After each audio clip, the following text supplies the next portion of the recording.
ओम नमः शिवाय। हर हर महादेव। विदर्भ देश में सत्यरथ नाम से एक राजा थे जो धर्म में तत्पर, सत्यशील, बड़े शिव भक्त थे और शिव भक्तों से प्रेम करने वाले थे। वह धर्मपूर्वक पृथ्वी का पालन करते हुए सुखपूर्वक समय बिता रहे थे। किसी दिन शाल्व देश के राजाओं ने समूह बनाकर उनके ऊपर चारों ओर से हमला कर दिया। बलमोन्मत्त शाल्वदेशी क्षत्रियों के साथ, जिनके पास बहुत बड़ी भारी सेना थी, राजा सत्यरथ का बड़ा भयंकर युद्ध हुआ। शत्रु के साथ युद्ध करके उनकी भारी सेना नष्ट हो गई। फिर देवयोग से राजा शाल्व भी शत्रुओं के हाथों मारे गए।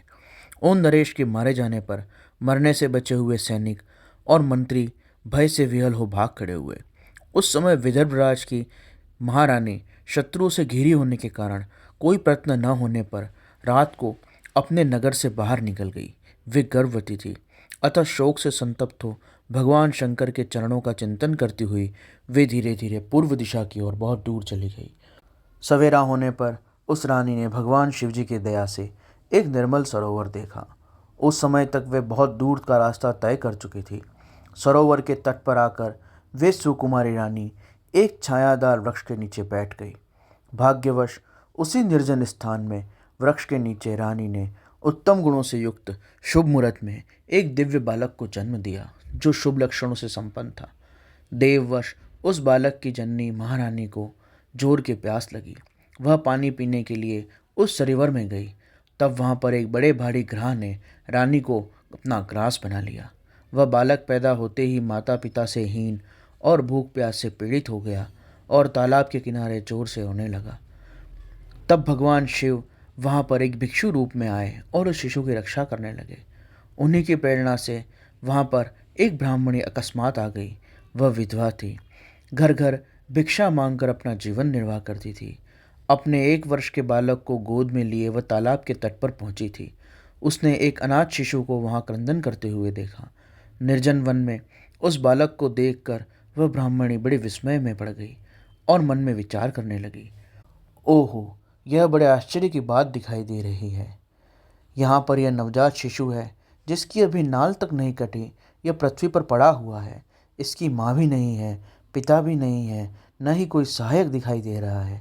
यह किसका पुत्र है? न जाने यह कहाँ से आ गया। इसको कोई जानने वाला भी यहाँ नहीं है। मैं किससे पूछूं इसके जन्म के विषय में? इसे देखकर हृदय में करुणा उत्पन्न हो गई है।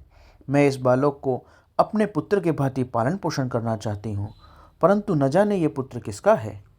जब वह इस प्रकार विचार कर रही थी तो वहाँ पहले से उपस्थित उस शिशु को दूर से देख रहे भिक्षु रूप में, सन्यासी रूप में भगवान शिव जी वहाँ पर आ पहुँचे और उस ब्राह्मणी से हंसकर कहा, अपने चित्त में संदेह और खेद मत करो। यह बालक पवित्र है।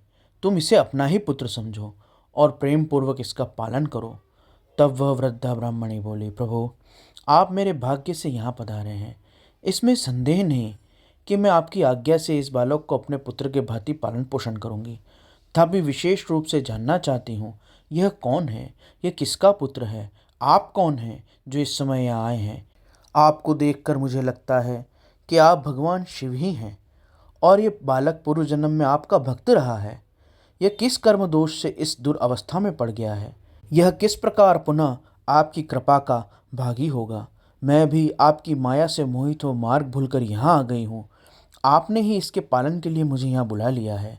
हे प्रभु, मुझे ये बताइए। तब सन्यासी रूपधारी उन भगवान शिव ने कहा, सुनो, यह बालक शिव भक्त विदर्भराज सत्यरथ का पुत्र है। सत्यरथ को शाल्वदेशीय क्षत्रियों ने युद्ध में मार दिया है। उनकी पत्नी अत्यंत व्यग्र हो रात में शीघ्रतापूर्वक यहाँ आई थी। उन्होंने यहाँ पर आकर इस बालक को जन्म दिया। सवेरा होने पर वह प्यास से पीड़ित हो सरोवर में पानी पीने के लिए गई।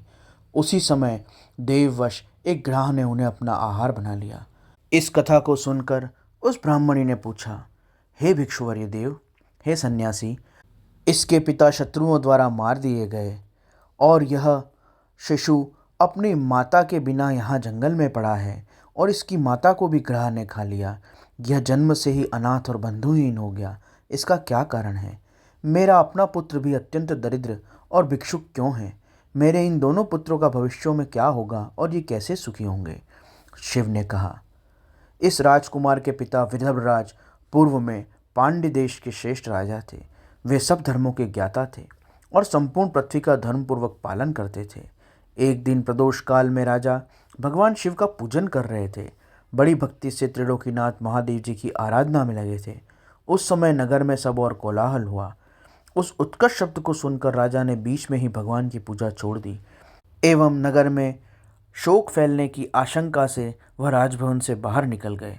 इस समय राजा का महाबली मंत्री शत्रु को पकड़कर उनके समीप ले आया।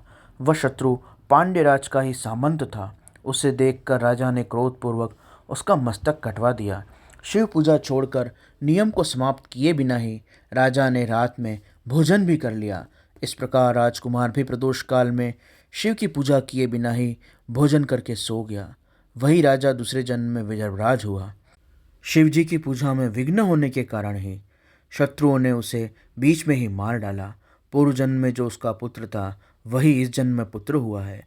शिव जी की पूजा का उल्लंघन करने के कारण यह दरिद्रता उसे प्राप्त हुई है। इसकी माता ने पूर्व जन्म में छल से अपनी सौत को मार दिया था। उस महान पाप के कारण वह इस जन्म में ग्रह के द्वारा मारी गई है। ब्राह्मणी, यह तुम्हारा पुत्र पूर्व जन्म में एक ब्राह्मण था और यह केवल दान ही लेता रहता था। यज्ञ आदि सत्कर्म इसने नहीं किए, इसलिए यह दरिद्रता को प्राप्त हुआ है। इस दोष के निवारण के लिए अब तुम भगवान शंकर की शरण में जाओ। ये दोनों बालक यज्ञोपवीत संस्कार के पश्चात भगवान शिव की आराधना करें। भगवान शिव इनका कल्याण करेंगे। इस प्रकार उपदेश देकर सन्यासी के रूप में जो भगवान शिव वहाँ पर थे, उन्होंने अपने वास्तविक स्वरूप का उस ब्राह्मणी को दर्शन करवाया। साक्षात शिव को जानकर उस ब्राह्मण ने उन्हें प्रणाम किया और गदगद वाणी से उनकी स्तुति की। तत्पश्चात भगवान शिव अंतर्ध्यान हो गए। उनके चले जाने पर ब्राह्मणी उस बालक को लेकर अपने पुत्र के साथ घर में गई। एक चक्रा नाम से सुंदर ग्राम में उसने घर बना रखा था। वह उत्तम अन्न से अपने बेटे तथा राजकुमार का पालन करने लगी। यथा समय ब्राह्मणों ने उन दोनों का यज्ञोपवीत कर दिया। वे दोनों शिव की पूजा में तत्पर रहते हुए घर पर ही बड़े हुए। शांडिल्य मुनि के उपदेश से नियम परायण हो वे दोनों शुभ व्रत करते थे और प्रदोष काल में भगवान शिव जी की पूजा करते थे। एक दिन द्विज कुमार राजकुमार को साथ लिए बिना ही नदी में स्नान करने के लिए गया। वहाँ उसे निधि से भरा हुआ एक सुंदर कलश मिल गया। इस प्रकार भगवान शिव जी की पूजा करते हुए उन दोनों कुमारों को उसी घर में 1 वर्ष व्यतीत हो गया। उसके बाद किसी एक दिन वह राजकुमार ब्राह्मण कुमार के साथ वन में गया। वहाँ उसने एक गंधर्व कन्या को देखा। उसके पिता ने वह कन्या राजकुमार को दी। गंधर्व कन्या से विवाह करके राजकुमार निष्कंटक राज्य भोगने लगा। जिस ब्राह्मण पत्नी ने उसे पुत्र के भांति पालन पोषण किया था वही राजमाता हुई और उसका पुत्र जो ब्राह्मण कुमार था वही उसका भाई हुआ। राजा का नाम धर्मगुप्त था। इस प्रकार देव देवेश्वर भगवान शिव की आराधना करके राजा धर्मगुप्त अपनी रानी के साथ विदर्भ देश में राज्योचित सुख का उपभोग करने लगा। भगवान शिव के इस भिक्षुवर्य अवतार की यह कथा आख्यान पापहारी है, परम पावन है, चारों पुरुषार्थों को देने वाला है तथा संपूर्ण अभिष्टों को देने वाला है। जो इसे एकाग्रचित से सुनता है अथवा सुनाता है वह इस लोक में संपूर्ण सुखों और भोगों को प्राप्त करके अंत में भगवान शिव के धाम को जाता है।